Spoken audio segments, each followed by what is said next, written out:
રાધે રાધે, જય સિયારામ। આપણે શ્રી શ્રી હનુમાન ચાલીસાના અર્થ ચાલે છે। કે હનુમાન ચાલીસાના અર્થમાં આપણે આગળ વધીએ તો હનુમાન ચાલીસાના અર્થમાં આપણે આગળ વધીએ તો લાય સજીવન લખન જીયાએ, શ્રી રઘુવીર હરસી ઉર લાય। સંજીવની બુટી હનુમાનજી લઈ આવ્યા તો એ સંજીવની બુટી થી લક્ષ્મણજી જીવી ગયા તો રામ એટલા બધા હરખાઈ ગયા કે હરખાતા હરખાતા હનુમાનજીને ભેટી પડે છે, હનુમાનજીને ગલે લગાવી લે છે। આટલા બધા રામજી શું કામ પ્રસન્ન થયા? તો શાસ્ત્રોમાં એવું વર્ણન આવે છે કે જ્યારે લક્ષ્મણને ધનુષ બાણ લાગી ગયું ત્યારે રામ એટલો વિલાપ કરે છે કે હવે ઘરે જઈને હું કૌશલ્યાને શું મોઢું દેખાડીશ, સુમિત્રાને એને શું મોઢું દેખાડી શકીએ? મોટો ભાઈ જીવતો રહી ગયો અને નાનો ભાઈ મરી ગયો અને નાના ભાઈની મોટા ભાઈએ રક્ષાય ન કરી શકીએ।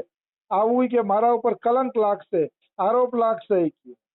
અરે લક્ષ્મણ નહીં જીવે તો હું પણ નહીં જીવું, અને હું નહીં જીવું તો મારી માતાઓ નહીં જીવે, અને માતાઓ નહીં જીવે તો આખી લંકા નગરીનો નાશ, આખી અયોધ્યા નગરીનો નાશ થઈ જશે, અયોધ્યામાં કોઈ નહીં જીવે।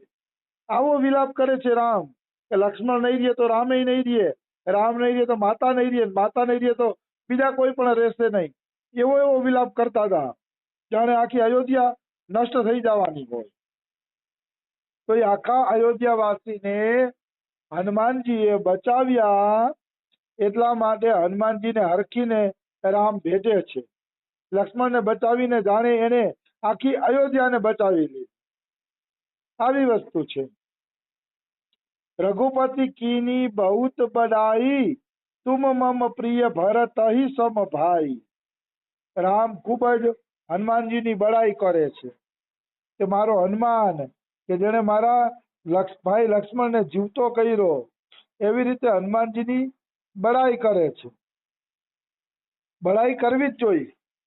સેવકનો જુસ્સો ત્યારે જ વધે છે જ્યારે સ્વામી એની સાચા દિલથી બડાઈ કરે છે।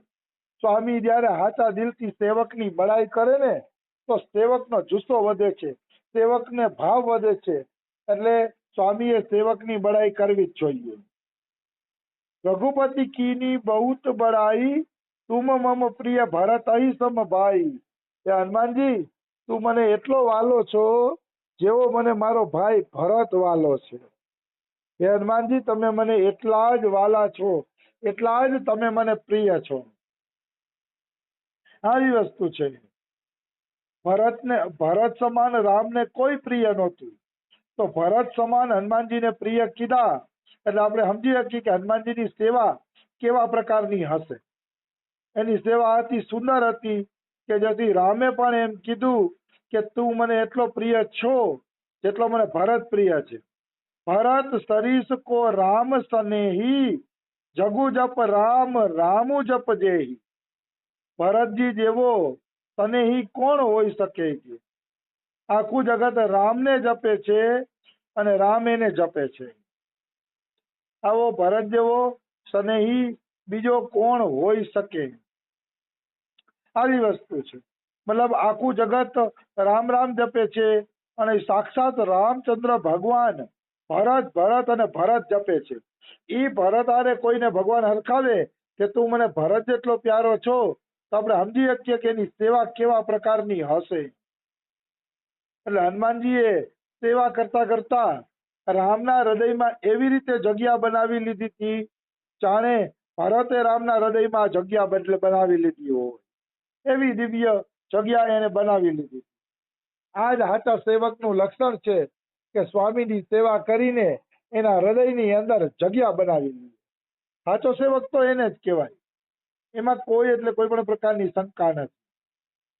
આવી વસ્તુ છે।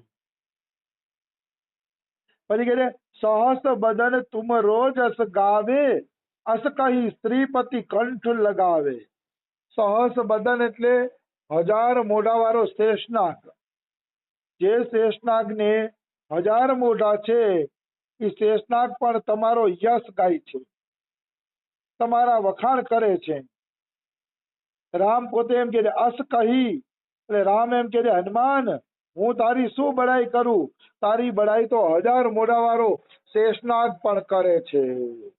એમ કહીને શ્રીપતિ એટલે લક્ષ્મીના પતિ રામે હનુમાનજીને ગલે લગાવી લીધા. શ્રીપતિ એટલા માટે કીધું કે રામ હનુમાનજીને ગલે લગાવે એટલે લક્ષ્મી પણ હનુમાનજી ઉપર પ્રસન્ન જ હોય. નિશ્ચિત રૂપે લક્ષ્મી હનુમાનજી ઉપર પ્રસન્ન હોય, એમાં કોઈ એટલે કોઈ પણ પ્રકારની શંકા નથી. આવી વસ્તુ છે. સનકાદિક બ્રહ્માદિ મુનિસા નારદ સારદ સહિત અહિસા. સનકાદિકો પણ હનુમાનજીની પ્રશંસા કરે છે, પણ હનુમાનજીની પ્રશંસાનો પાર પામી શકતા નથી. બ્રહ્માદિ એટલે બ્રહ્મા આદિ દેવતાઓ, મુનિસા એટલે ઋષિ મુનિઓ, આ બધા લોકો હનુમાનજીની પ્રશંસા કરે છે, પણ હનુમાનજીનો પાર પામી શકતા નથી. નારદ એટલે નારદજી, સારદ એટલે લક્ષ્મીજી, સહિત અહિંસા, અહિંસા અહી એટલે હરપ, અને અહિંસા એટલે હરપના વડા શેષનાગ.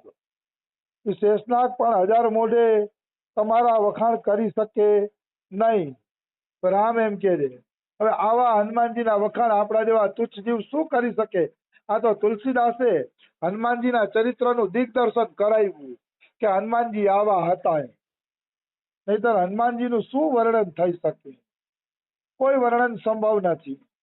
અરે સાક્ષાત શિવજી છે, હનુમાનજી સાક્ષાત ભગવાનનો અવતાર છે, ભગવાન શિવનો અવતાર છે, કે શિવ જ છે સાક્ષાત. એની મહિમાનું વર્ણન ભલા સાધારણ મનુષ્ય થોડા કરી શકે. એ શક્ય નથી, એ સંભવ નથી કે સાધારણ મનુષ્ય એનું વર્ણન કરી શકે. આવી આવી વસ્તુ છે. જમ કુબેર દિગબાલ જહાતે, કવિ કોવિદ કહી શકે કહાતે. જમ એટલે યમરાજા, યમરાજા પણ હનુમાનજીનું વર્ણન કરી શકતા નથી. એવી વસ્તુ છે. કુબેર એટલે ધનના દેવતા કુબેરજી પણ આ વર્ણન કરી શકતા નથી.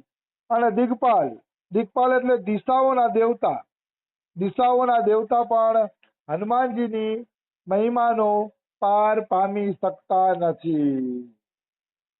તો બીજા કવિ લોકો તો શું પાર પામી શકે. કવિ કોવિદ કહી શકે કહાતે. તો કવિઓ અને સાધારણ લેખકો આ બધા તો ક્યાંથી એનો પાર પામી શકે. એ કદાપી સંભવ નથી, એ કદાપી શક્ય નથી. હનુમાનજીની મહિમાનો કોઈ પાર પામી શકતું નથી. કારણ કે હનુમાનજી ભગવાન છે, સાક્ષાત શિવજી છે. શિવજીનો ભલા કોણ પાર પામી શકે. तुम उपकार सुग्रीव ही कीना, राम मिलाय राजपद दीना. तुम उपकार सुग्रीव पर कीना. જો સુગ્રીવ ઉપર કોઈ ઉપકાર કર્યો હોય તો એ હનુમાનજી છે. રામ મિલાય, રામને સુગ્રીવારે મિત્રતા કરાવી હોય તો એ હનુમાનજી છે. અને સુગ્રીવને રાજ્ય મળ્યું હોય તો એ રાજ્ય મળવાનું કારણ પણ હનુમાનજી છે.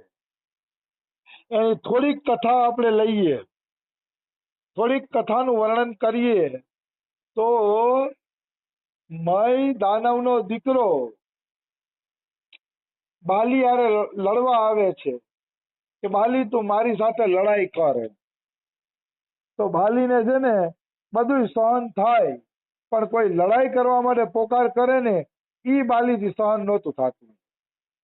કોઈ લડાઈ કરવા વાળું આવી જાય ને એટલે બાલીથી સહન ન થાય. એટલે બાલી લડવા ગયો અને સુગ્રીવ પણ એની પાછળ પાછળ ગયો. સુગ્રીવ કે ભાઈ હું પણ જાઉં પાછળ પાછળ. એને બિચારાને વાલી પ્યારો હતો, ભાઈ પ્યારો હતો, એટલે એ પાછળ પાછળ ગયા. તો પાછળ પાછળ ત્યાં ગયા ને તો લડાઈ કરતા કરતા ઓલા તો છે ને એક ગુફામાં પેસી ગયા. એટલે બાલીએ કીધું કે સુગ્રીવ મને છે ને એક અઠવાડિયું જેટલું, એક પખવાડિયું જેટલું પરખ છે. તો એક પખવાડિયામાં પાછો ન આવું તો માની લેજે રાક્ષસે મને મારી નાખ્યો છે.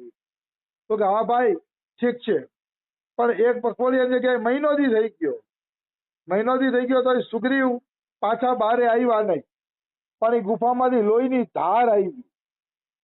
તો લોહીની ધાર આવી ને એટલે આને એમ થયું સુગ્રીવને કે બાલી મરાઈ ગયો છે અને બાલીના જ લોહીની ધાર છે.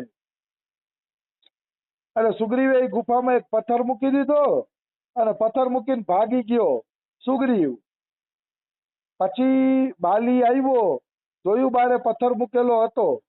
એટલે બાલીએ વિચારી લીધું કે આને રાજ્યની ભૂખ આવી ગઈ છે. સુગ્રીવને રાજ્યની ભૂખ આવી ગઈ ને એટલે જ એને પથ્થર મૂકી દીધો છે, મને મારવાનો પ્રયત્ન કર્યો છે. હવે વાસ્તવમાં સુગ્રીવને કોઈ રાજ્યની ભૂખ નહોતી આવી ગઈ, પણ બાલી છે ને મૂર્ખ હતો, વિચાર્યા વગર કોઈ દી કામ કરવું જોઈએ નહીં. અરે સુગ્રીવ હગો ભાઈ હતો, પેલા ભાઈને પૂછાય તો ખરા ને કે તે આવું શા માટે કર્યું. પૂછવું જોઈએ અને પૂછીને પછી નિર્ણય લેવો જોઈએ.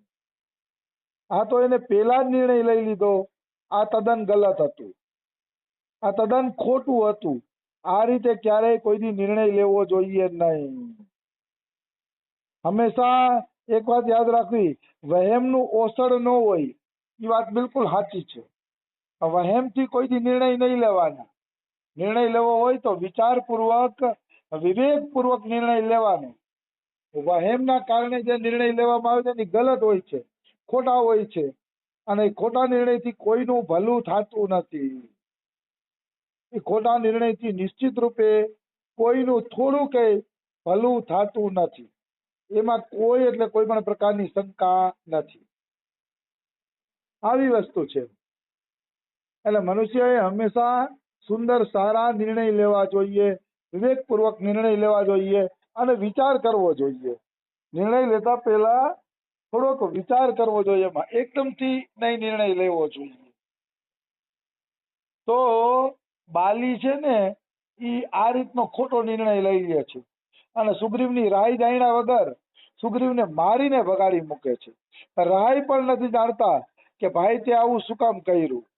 પણ હનુમાનજી હતા ને, એને ખબર હતી કે સુગ્રીવ સાચો છે, સુગ્રીવના મનમાં કોઈ પણ પ્રકારનો લોભ નથી, એ હનુમાનજીને ખબર હતી. એટલે હનુમાનજીએ સુગ્રીવનો સાથ ન છોડાયો. એટલે જ કે છે કે સુગ્રીવને રાજ મળ્યું હોય તો હનુમાનના કારણે જ મળ્યું, બધું હનુમાનના કારણે જ થયું છે.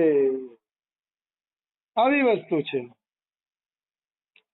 તો સુગ્રીવ બિચારો ભાગીને ઋષ્યમુખ પર્વત ઉપર વયા ગયા, કારણ કે ઋષ્યમુખ પર્વત ઉપર બાલી આવી શકતો નહીં, એટલે ત્યાં વયા ગયા. પછી સુગ્રીવ દુઃખી રહેતો, કારણ કે ઋષ્યમુખ પર્વત છોડે તો એ મરી જ ગયો હતો, તો બાલી એને ગમે ત્યાં ગોતીને મારી શકતો હતો. એટલે બિચારો આમ મરેલ જેવો જ જીવન તો જીવતો હતો, પણ હનુમાનજીએ એના પર કૃપા કરી. જ્યારે રામ આવ્યા ત્યારે હનુમાનજીએ રામની પરીક્ષા લીધી. પરીક્ષા લઈને ઓળખા કે આ તો દશરથના દીકરા રામ છે, આ બાલીના મોકલેલા કોઈ મેલામનના માણસો નથી, એવું બધું જાણીને પછી હનુમાનજી ખાતરી કરીને સુગ્રીવને કહે છે, ઈશારો કરીને, ચિંતા કરવા જેવું નથી, આ તો આપણા મિત્રો છે, આ તો આપણા પોતાના છે, આમાં કઈ ચિંતા કરવા જેવું નથી. આવી વસ્તુ છે. એટલે કહેવાનો ભાવ શું છે કે એ પછી રામને સુગ્રીવ પાસે લઈ ગયા અને અગ્નિની સાક્ષીએ મિત્રતા કરાવી. અગ્નિની સાક્ષીએ મિત્રતા કરાવી અને પછી રામને કીધું કે સુગ્રીવ આ રીતે દુઃખી છે અને ખોટી રીતે દુઃખી છે.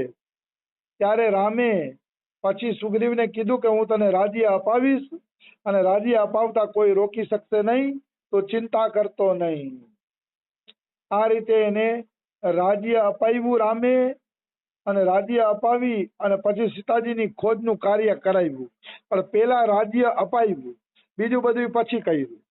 તો કહેવાનો ભાવ છે, આ બધા હનુમાનજીના જ પ્રતાપ હતા, એની જ સેવા ભક્તિ, સ્વામી ભક્તિના પ્રતાપ હતા કે એને આ બધું મળ્યું.